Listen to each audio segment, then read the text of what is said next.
Alright, so the best attacks in Tides of Terraria. We're gonna start by going through all the skill fruits in this part, starting with the best 20 skill fruits for each type of combat. So we're dividing this into different hitbox sizes due to the fact that some skills like Lightning Streak and Holy Burst will hit the bigger targets more times than they will hit the smaller targets. And then we also have the bounty tokens. They affect party pals but not base pals. And then we also have the fact that party pals have a different sort of cooldown than base pals have. So party pals have a 40% CT reduction, while base pals have a 10% CT increase. We're just going to start with Björn's hitbox size. Now this will work for almost all hitboxes similar to Björn. Then you have a couple of differences, things like Cyan, Celine and Lily that float. Some skills will not hit them the same way they hit Björn, but you're just going to have to account for that as you go along. So starting with Björn's hitbox, Airblade is actually a lot better now with the CT change in Tides of Terraria. Before, you had this 20 CT that would dip down below 12 CT, which meant that it would overlap with other cooldowns, giving it a lower DPS. Now, with the change in Tides of Terraria to CT for base pals, or for party pals and base pals, this doesn't happen anymore, meaning that Airblade is now the top ranked DPS fruit in all cases pretty much, if you're disregarding super effective and resistances, which we are doing right here. If you do want to include super effective, you would add 50% more DPS to the skills. Resistances are 33% damage reduction. We're starting with Airblade.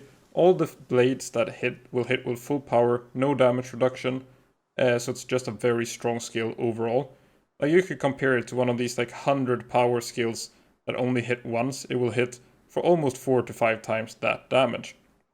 Blast Cannon, just very strong, low cooldown time, hits a lot of times with the burst. There is a hit cap on the burst, but you will really have to take that into account. So Blast Cannon just very strong. And also one thing to compare Blast Cannon with something like Beam Slicer. If you're using it against Cyan Celine, for example, you'll often find that Beam Slicer first, the beam might just miss, and that's a big part of the damage. And then sometimes Saya will jump backwards and just dodge the skill completely. If she jumps backwards against Blast Cannon, she would just end up taking more damage. So that's why Blast Cannon just ends up really good against stuff like Björn and those tower bosses that just jump backwards and take more hits. Flame Funnel, just incredibly strong skill, hits many times, no long animation time as well. So this DPS thing here is not taking the animation time into account. That's something you're going to have to account for yourself, but it doesn't really matter much outside of stuff like the laser skills or some exclusive skills like Thalassonic Laser and Nightmare Bloom. Dark Wisp, I think they made a little typo in the fruits, but this used to be an exclusive skill to breeding, and now it's a skill fruit, also very strong.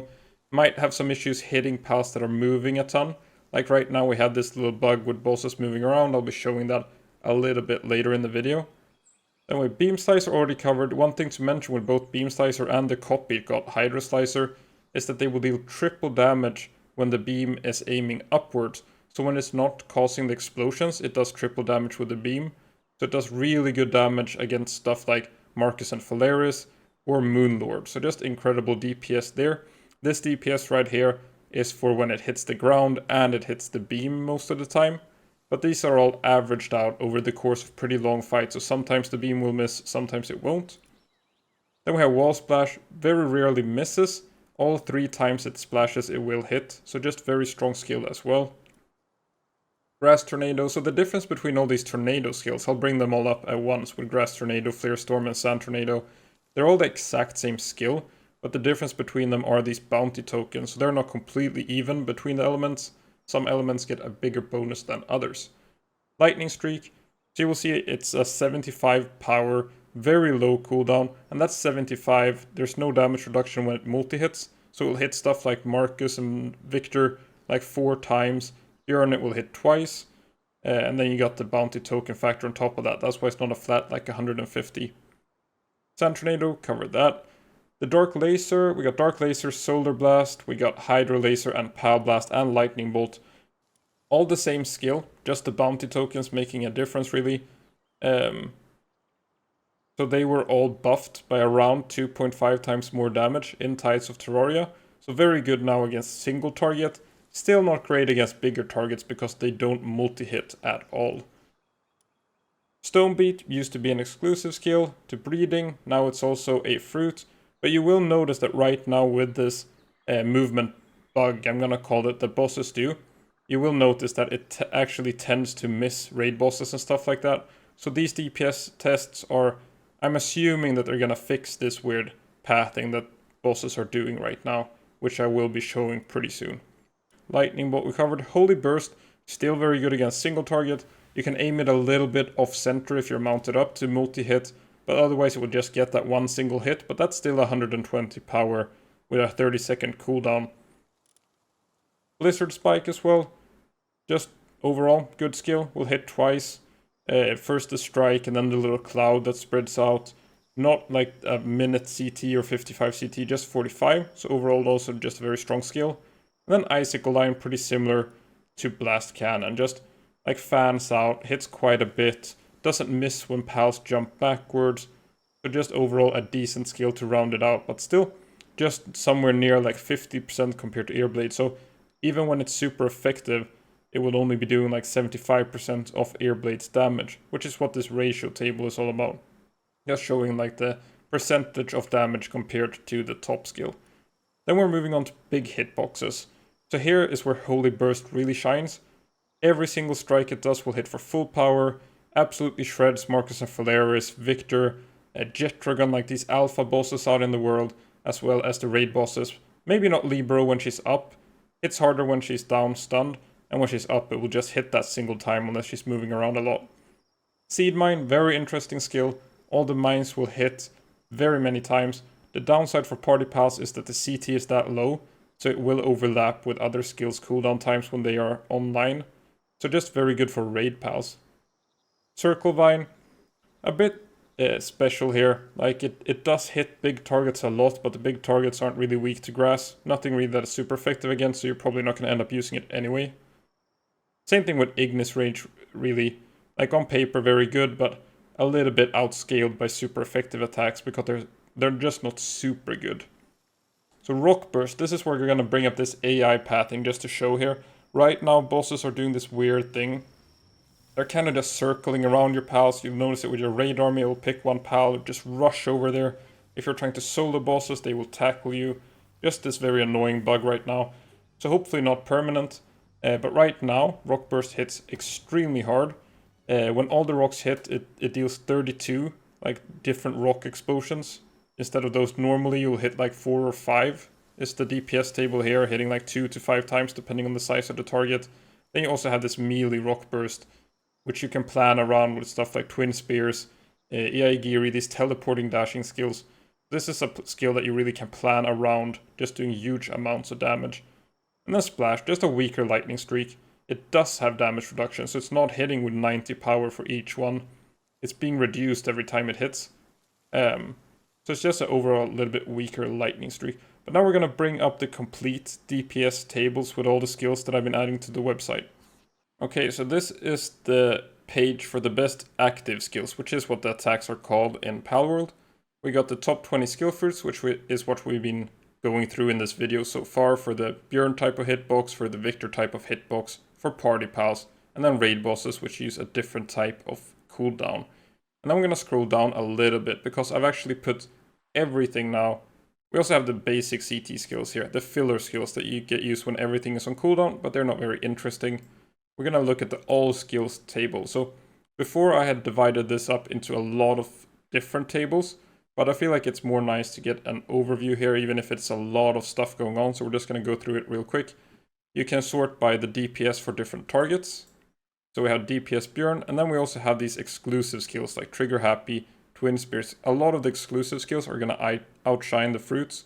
So we also have the source here. We got breeding exclusive skills. We have the exclusive skills from pals. These are the ones that can't be passed on. And then we also have the skill fruits. So that's something you can sort by as well if you hold shift. Not sure how you're going to do it on a phone, but you can sort also by the sources. You can also type like exclusive, and then you only get the best exclusive skills like Trigger Happy, Thalassonic Laser. And then you can sort by the DPS Xenolord, DPS Björn. And then we also have this RP thing. So the RP thing is how hard the skill actually hits. Like I mentioned, Lightning Streak. We can take a look at that one. Like Lightning Streak, you had that 75 factor. So against something like Björn, it averages 2 hits. And then you have the bounty tokens on top of that. then you get RP Björn, which is the real power against Björn. Real power against Victor is going to hit 4 times and then get the token on top of that. And against Xenolord, it does hit, but there's no token bonus. So you got like, if you're just hitting it once, this is the power it hits with, if you want to plan around like one-shotting stuff. And then we have the DPS for longer types of fights. So just looking at the RP, you have stuff like Thalassonic Laser. If you're going for like one-shot builds, this is what you're going by. Then we also have the different CTs. So the cooldown time on the tooltip of a skill is the one that's used when you're mounted up. So if you use Sand Twister on a mount, it will have 60 CT. But if you do it on a party pal, it gets that 40% reduction in CT. And then for base pals, they have a 10% increase, but I'm just assuming that on base pals you are running Serenity. So I decided to add the Serenity factor as well. So Serenity is accounted for here. Just because it felt weird to not add Serenity, and it does have a pretty big impact on the DPS of these skills. Then we have the DPS itself. So if a skill falls below 12 CT, like let's take a look at the CT for party. So some of these skills, when you're using them on a party pal, when they fall below 12 CT, you get this overlap, but because usually when you're using skill number 1, skill number 2, skill number 3, it takes around 12 seconds, maybe down to like 9 or 10 if you're using super fast skills. But if you're using a super long skill like Nightmare Bloom, that's Bellanor Libro's exclusive skill, then the loops can be up to like 20 seconds. So the DPS for these party pals and base pals, I put it as the real power divided by the cooldown time. But if the cooldown time is lower than 12, then it's divided by 12. So some of these like 1 CT skills or 0.8 here, as you see, it's not like the power for 110 divided by 1. It's 110 divided by 12 still. Just to account for that kind of loop thing. So that's also something you can plan around for yourself. This is more a overview of like building a good skill build. And same thing with the animation times. Like if you look at the DPS again, you got stuff like Thalassonic Laser looking pretty good. But if you actually combo it with like Thalassonic Laser, Hydro Laser, and Pal Blast, 3 really long animation time skills, then it's gonna be a little bit worse. Or even if you do it like Thalassonic Laser and then Airblade and Lightning Streak, then Airblade and Lightning Streak, they're gonna come off cooldown while the Pal is still lasering around. So that's also something that you have to plan around for. So that's just the way I've set up these DPS tables now, because I just felt like before I tried to make it user-friendly by having like a lot of separate stuff, like one table for Xenolord DPS, one table for exclusive skills. Now they're just all in the same table. I think there was 150 skills that I went through and added here. These have all been tested. Megaton Implode and Poison Fog, they don't do DPS in the same way. Like Poison Fog doesn't work on raid bosses. It has a heavy reduction against tower bosses. It's very good against normal pals. So these, like Megaton Implode, it's very hard to do sustained DPS with a pal that kills itself. So not a great skill to do sustained DPS there. So if you have any sort of input on this table, if you got any questions, just leave a comment. I'm always trying to improve the readability of this, because it is pretty hard to just make it like useful and at the same time have like, I feel this one here, the top 20 skill fruits, pretty user friendly. Then you might also want all this information. And same thing here, instead of dividing it into different elements, you can just type water in the search field. Then you get the water skills, and then you can search for the best water attacks to pair with. If you're using like Trigger Happy and Lunker, then you can just type like, wait, can you do that? Can we sort by source? And then DPS. Perfect. By holding shift, you can sort by both. So that's it, I think, for this top 20 skill fruits. I'm going to be going through the breeding exclusives and some of the other skills I feel like skill combos is something that I'm going to work on as well. Like now that we have this new CT time, you're no longer going to have that optimal DPS with like the same 3 skills with no filler skill as we would have had before. So I'm just going to be doing some tests on skills that look good, pairing them together, see if you need Serenity, and trying to find some nice skill builds for you. So that's it for this video. Hopefully you learned something, and please leave some feedback on the page itself. Thanks for watching.